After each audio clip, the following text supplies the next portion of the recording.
अब थर्ड जो है क्वाड्रेटिक इक्वेशन को सोल्व करने के लिए हमारे पास एक फार्मूला बनता है, क्वाड्रेटिक फार्मूला। ठीक है, एक्चुअली जो फार्मूला है हमारे सेकंड मेथड से, कंप्लीटिंग स्क्वायर से ही बना है। ठीक है, जैसे हम ये a x square plus b x plus c general equation हमने ले ली क्वाड्रेटिक इक्वेशन, तो इसको अगर हम कंप्लीटिंग स्क्वायर मेथड से सोल्व करेंगे तो हमारा वो फार्मूला बन जाएगा, क्वाड्रेटिक फार्मूला। तो स्टेप 1 क्या होता है हमारे पास, एक्स स्क्वायर का कोफिशिएंट 1 बनाना है, तो ए से डिवाइड करना है ना हमें यहाँ पर क्या चाहिए 1, तो थ्रू आउट हम ए से डिवाइड कर देंगे। ये ए से ए कट गया, 1 आ गया, ये बी बटे ए हो गया, ये सी बटे ए हो गया। ठीक है, अब नेक्स्ट स्टेप, सेकंड स्टेप हमारा क्या होता है, एक्स का जो कोफिशिएंट है ये b/2, इसका क्या करना है हाफ मतलब डिनोमीटर में 2 से मल्टीप्लाई कर दो, तो b/2 ए हो गया, उसका स्क्वायर ऐड और सब्ट्रैक्ट करना है। पहली 2 टर्म एज इट इज़ लिख ली, फिर इसका जो है पहले 2 टर्म लिख ली, फिर एक्स का जो कोफिशिएंट है b/2 का हाफ कितना हो गया b/2a, डिनोमीटर को डबल कर देना है, b/2 का स्क्वायर ऐड करना है और सब्ट्रैक्ट करना है, और फिर लास्ट टर्म लिख दी। ठीक है, अब जो पहली 3 टर्म है वो हमेशा क्या बनाती हैं, फार्मूला बनाती हैं। ठीक है, एक्स एज इट इज़, ये एज इट इज़। ठीक है, ए क्या है यहाँ पर एक्स, और बी क्या है b/2a, फर्स्ट का जिसका स्क्वायर है, सेकंड जिसका स्क्वायर है एज इट इज़, और ये बीच वाला सिंबल जो है वो एज इट इज़। ये कंप्लीट स्क्वायर बन गया, ए प्लस बी का होल स्क्वायर, फर्स्ट स्क्वायर वाली term as it is, second square वाली टर्म एज इट इज़, और बीच वाला निशान लगाना है, तो ये बन जाएगा ए प्लस बी का होल स्क्वायर, कंप्लीट स्क्वायर। अब इनको सोल्व करेंगे, इसको स्क्वायर करेंगे बी स्क्वायर, नीचे वाले को करेंगे 4a square plus c/a।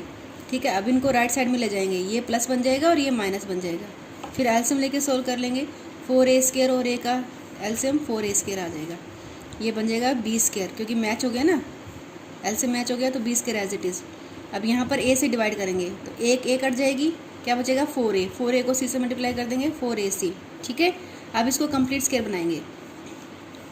Complete square बनाने के लिए क्या करना पड़ेगा, अब क्योंकि यहाँ पर तो आपका कंप्लीट स्क्वायर नहीं बन रहा है, तो क्या लेना पड़ेगा अंडर रूट, क्या लेना पड़ेगा यहाँ पर अंडर रूट लेना पड़ेगा।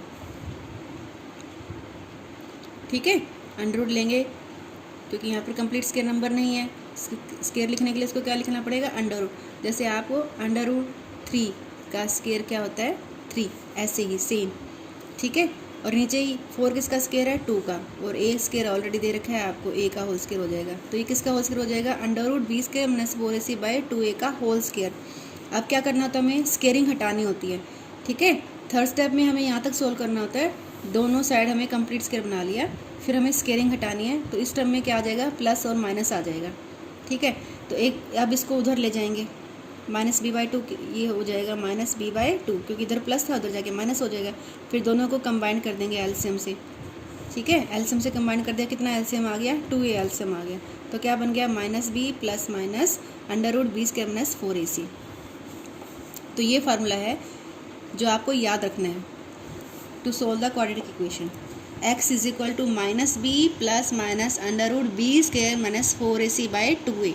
ठीक है, ये कंप्लीटिंग स्क्वायर मेथड से ही निकला है, इसको एक बार आप सोल्व करके देख लें, तो उसी से ये मेथड निकला है और इसको याद रखना है।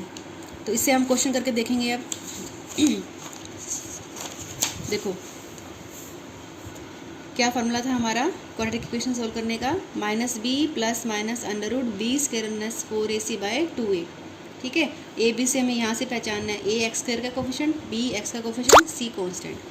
अब जो पहला क्वेश्चन हमने सोल्व किया था कंप्लीटिंग स्क्वायर को, उसी को हम सोल्व करके देखेंगे इस मेथड से। a क्या है 2, b क्या है -7, c क्या है 3।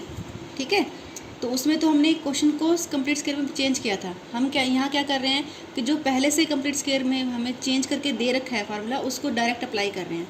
तो यहाँ वैल्यू रिप्लेस करने हैं सिर्फ आपको, b की जगह पर -7।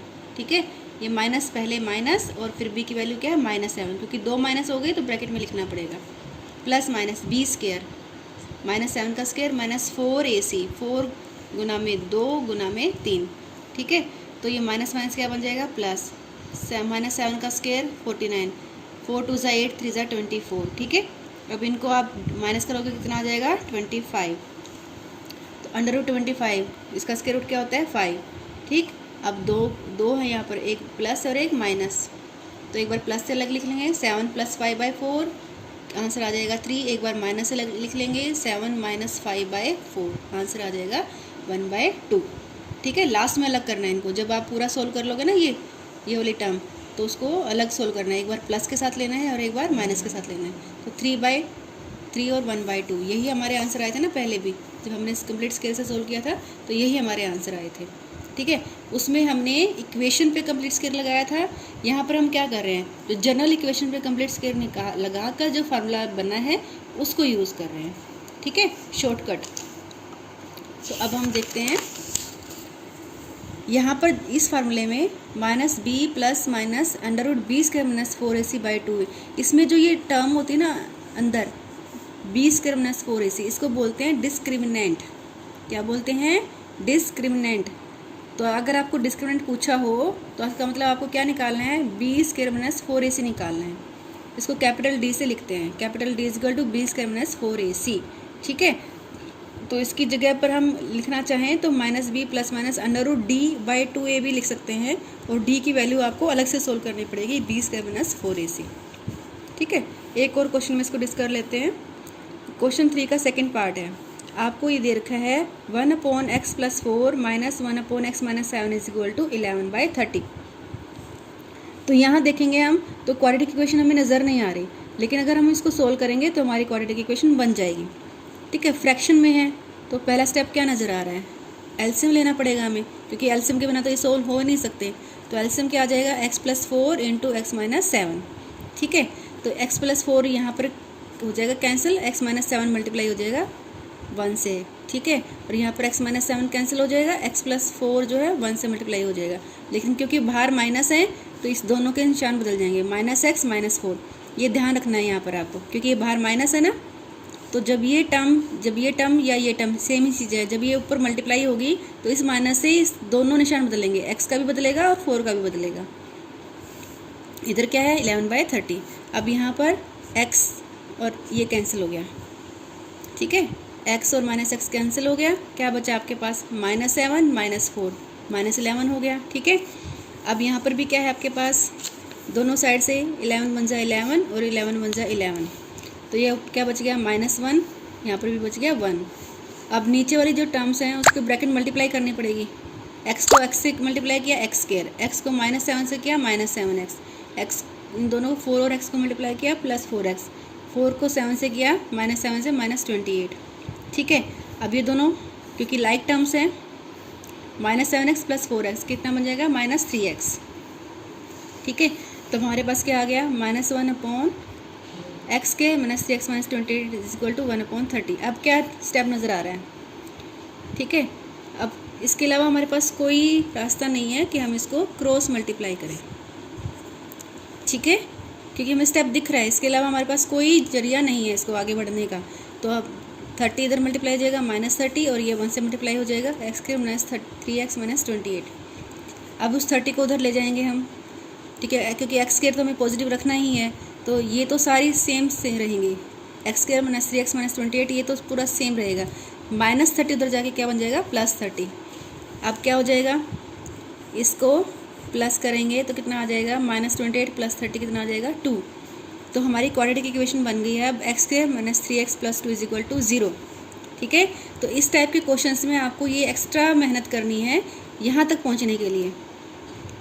ये सोल्यूशन जो है अलजेब्रिक सोल्यूशन, एलसीएम लेना है, मल्टीप्लाई करना है, प्लस करना है, क्रॉस मल्टीप्लाई करना है, ये सारे मेथड लगाने के बाद आपको कहाँ पहुँचना है, क्वाड्रेटिक इक्वेशन पे पहुँचना है, x² - 3x + 2 = 0। अब हम इसको सोल्यूशन निकाल सकते हैं।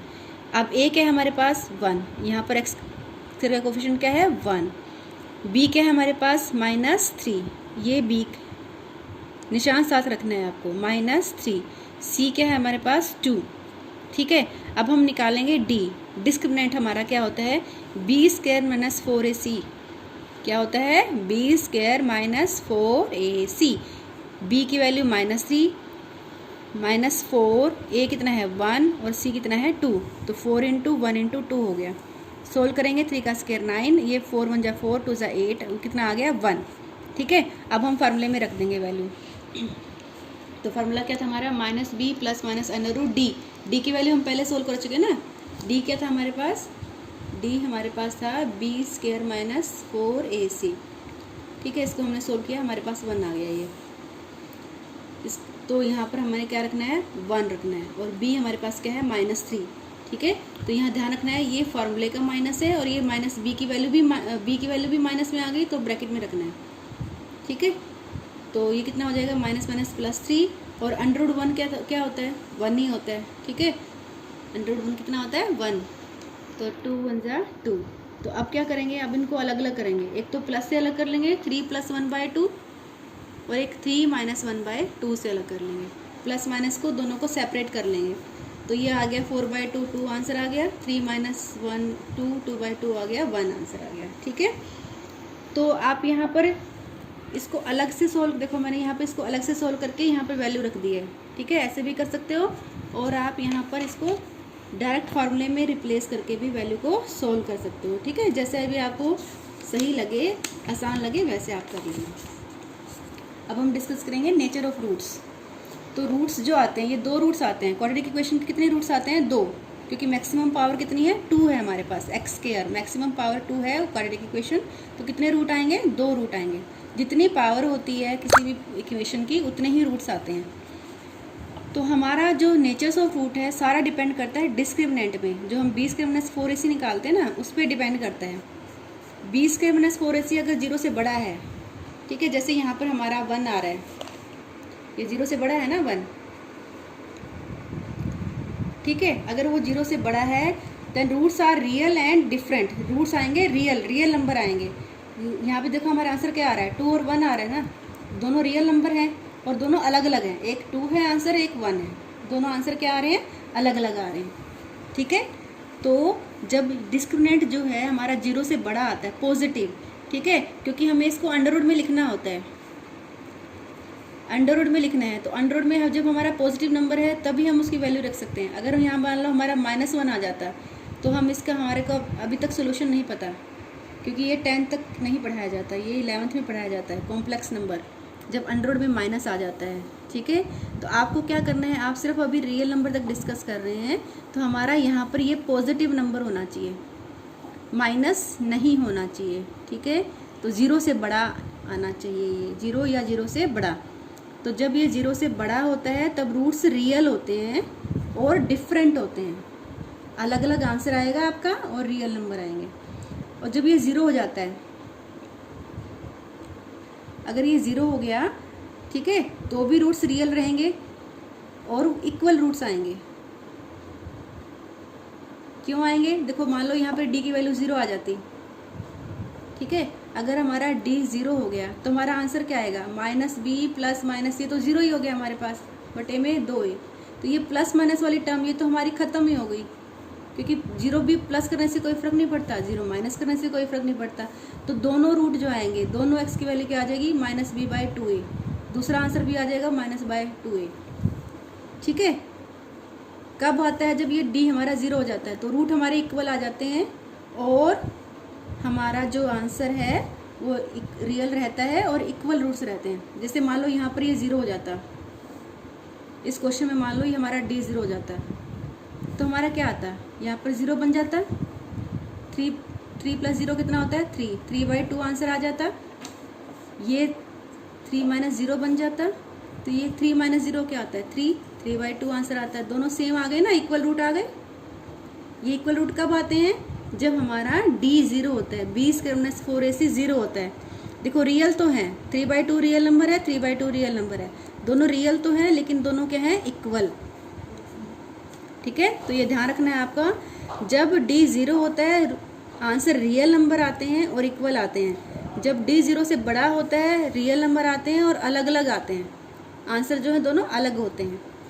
अब तीसरी कंडीशन आ गई, मान लो बाई चांस ये 0 से छोटा भी हो जाए, ठीक है, तो roots are not real, real roots नहीं होते हैं। देखो यहाँ पर मैंने एक सोल्व करके दिखा रखा है, 2x² - 4x + 3, a क्या है यहाँ पर 2, b क्या है यहाँ पर -4, ये a है और ये b है और ये c है।